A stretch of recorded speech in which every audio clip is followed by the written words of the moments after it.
Hello everybody! I haven't been on YouTube for a while. Sorry about that.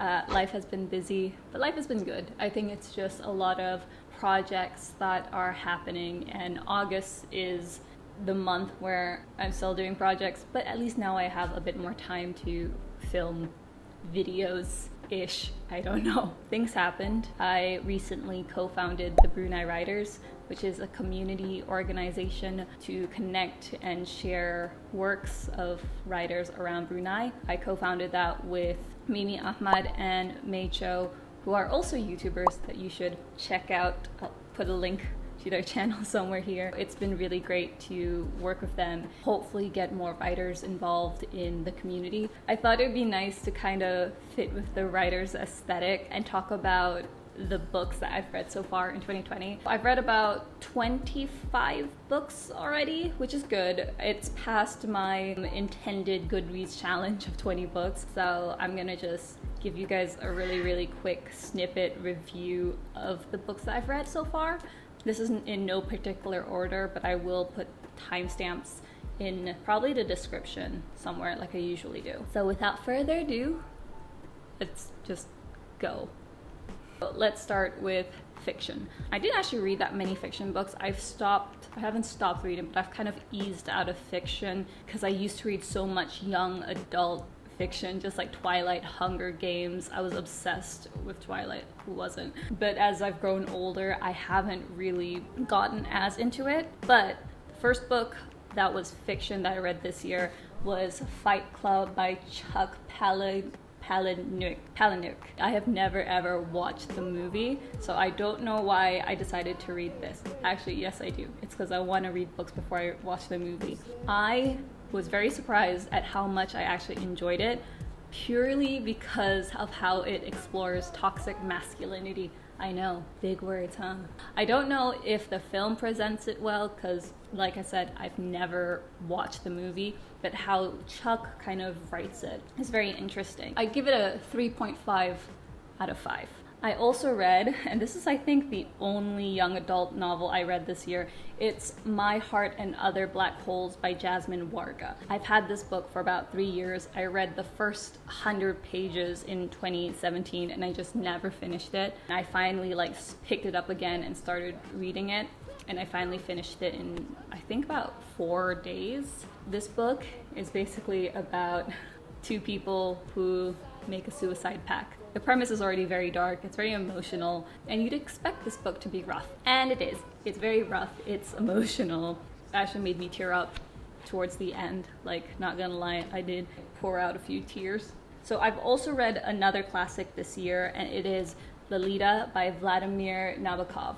Everyone knows this book, for better or worse. The main character is a... Wait, can I even say that on YouTube? The main character is an unreliable narrator who falls in love. I don't even want to say falls in love. I don't want to... no. He's basically exploiting Lolita. I don't know how to talk about this book appropriately on YouTube. I think it's just because Lolita as a story has been so ingrained in our pop culture. I can't really enjoy this book in the way that I might or possibly could have. I don't know, I feel really gross reading this book, and that's probably a good thing. Let me move on to poetry. And I haven't read that many poetry books this year, which surprised me.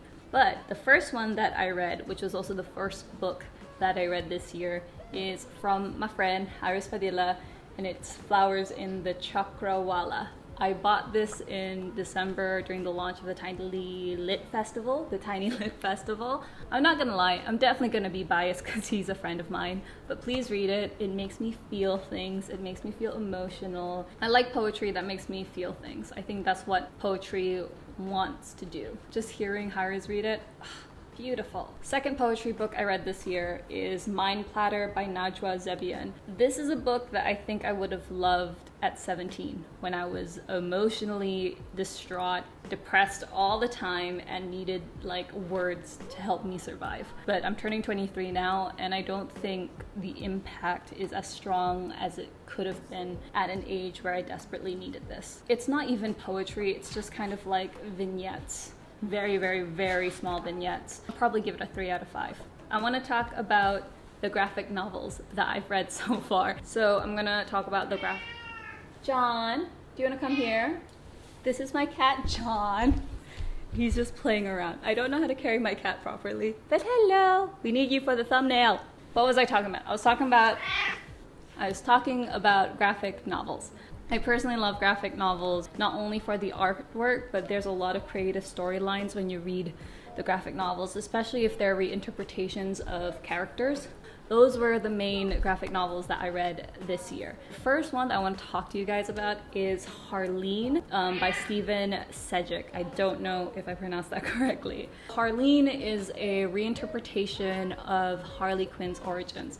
And I'm a huge, huge fan of Harley Quinn. I love that Harley Quinn feels like her own character and her descent into madness feels realistic. Don't read it if you are under 18. That is the only thing I can say.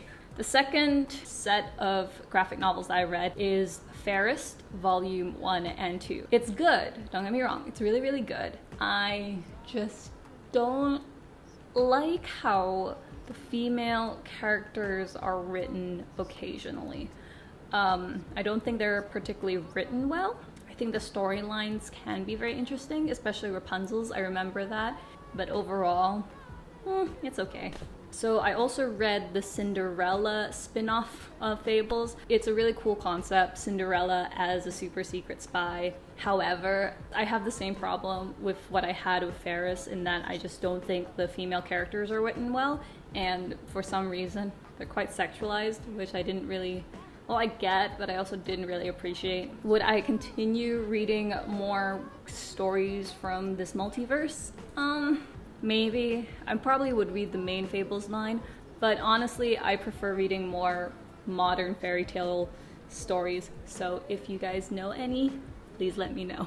I want to move on to nonfiction, which is the kind of genre of book that I've read a lot over the past year. So the first one that I read was Not My Father's Son by Alan Cumming. It's one of those books that definitely took a while to read or listen to because the way that he reads it brings a lot of emotion and heart to his stories, and it's also intercut with chapters of filming the episode where he finds out about his grandfather. Definitely a 5 out of 10 for me. A second audiobook that I read was How to Be a Grown-Up by Daisy Buchanan. I feel like this is the kind of book you'd want in your early 20s. So it's really nice to read a book, like a self-help book, from the perspective of someone who is still figuring shit out, which is great. It's similar to Everything I Know About Love by Dolly Alderton, which I read about 2 years ago. If I had to choose between Everything I Know About Love or How to Be a Grown-Up, I would read Everything I Know About Love again, just because the author, Dolly Alderton, went to Exeter, and so I could really relate to what she was saying, because honestly, what she said about Exeter, 100% true and a bit more. Okay, next book, Megan Mullally and Nick Offerman, The Greatest Love Story Never Told. I read this book because it was free on Audible, and I think Megan Mullally and Nick Offerman are just hilarious. This book is exactly that. It is hilarious. It's your favorite aunt and uncle telling stories about their amazing life in Hollywood, and that's about it. There's not really any substance to it, but coming into a book like this, you don't really expect substance. You expect something funny, you expect something chill. So if you want to read something like that, just do it. It's not deep, but it's okay. Speaking of not too deep, the next book I read is The Wisdom of Whores, Bureaucrats, Brothels, and the Business of AIDS by Elizabeth Pisani. It's about AIDS.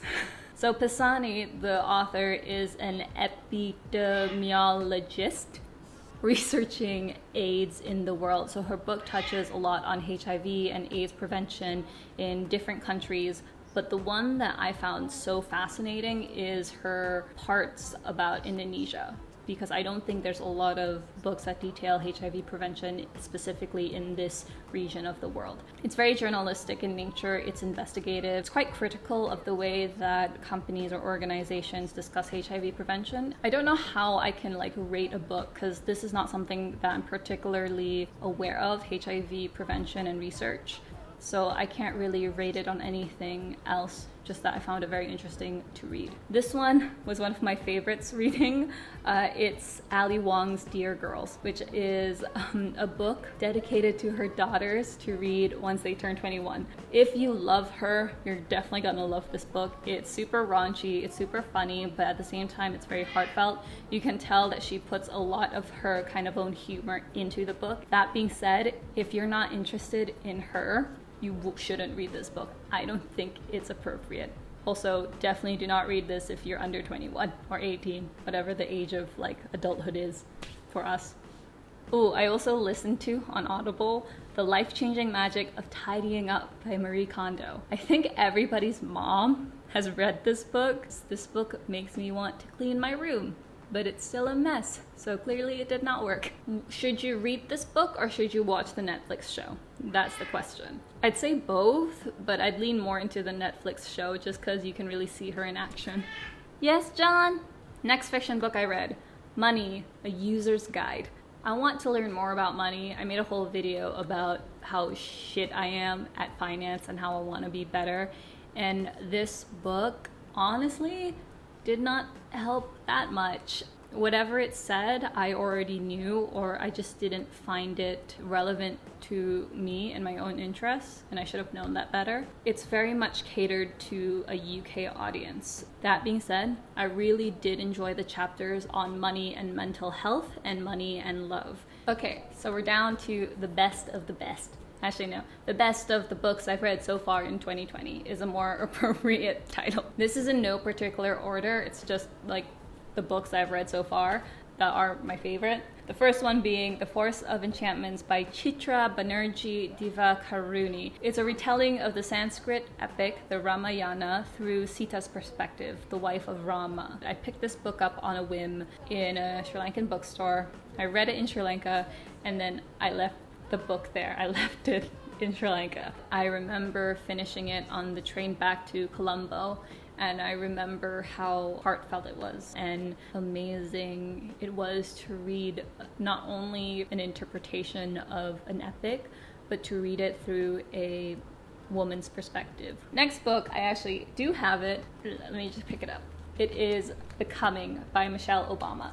This is a very, very thick book, and I was terrified reading it because it is 400 pages, and I don't think I could prepare myself to read this book, but I did, because as soon as I read it, I legit could not put it down because it was just that good. To be honest, the one thing I would say is that I wish she wrote more about life after presidency, but this book was released in like 2018, so I can't really fault her for that. Next book, Tuesdays with Morrie by Mitch Albom. I think this book is non-fiction, but it definitely reads like a story. It made me cry so much. I ruined my makeup for that day. That's how much I cried reading this book. It is what the title says. Mitch, the main character, or the writer, he meets with his old Professor Morrie every Tuesday. And I don't really want to spoil anything because I think it ruins what is so great about the book. I will say this, his other book, The 5 People You Will Meet in Heaven, made me cry so much. It is still one of my favorite books ever. Thank you, Mitch, for breaking my heart twice. I don't know how I can describe this book, but Normal People by Sally Rooney is beautiful in its most understated sense. Romance is something that I've kind of eased off of. I no longer read it the way that I used to. I used to be very much in love with love stories. But I think this one is a particular exception just by how she portrays such realistic characters. The final book, I put this dead last because it's the most recent book I've read, but also I think definitely a new favorite of mine, like of all time. It is The Poet X by Elizabeth Avechedo. Oh my gosh, if you were a poet or if you want to be a slam poet, read this book. I saw May recommend it on her YouTube channel, and I was like, this is very interesting.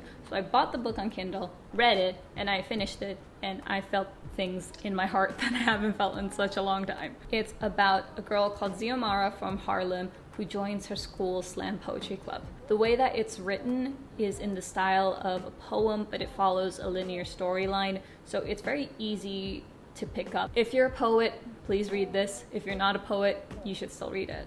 So those were the books that I have read so far. I should mention the book that I'm currently reading is Turtles All the Way Down by John Green. I pre-ordered it when it came out and I picked it up at Waterstones and I just never read it. Now I'm on page 20 and I'm hoping to finish it by next week. So those are the books that I've read so far. I'm not a booktuber. Clearly, there are way more people who can do a better job talking about books, like AKHMAL, AIMAN, or Mecho. They are incredible Brunei booktubers and you should totally follow them. Anyway, my feet are getting chilled. John is judging me. I wonder if he wants to be here. Hold on. Anyway, John's here to say goodbye. I'm sorry, John. I love you. I'm sorry. Anyway, thank you guys so much for tuning in to my videos, as kind of manic as they can be sometimes. If you like this video, please do like, comment, and subscribe. And if you want to see more John, please comment, because I think he doesn't like the camera. His name is John after Jon Snow. If you like this video, please do like, comment, and subscribe. My name is Bash Harry, and thanks so much for watching. Bye!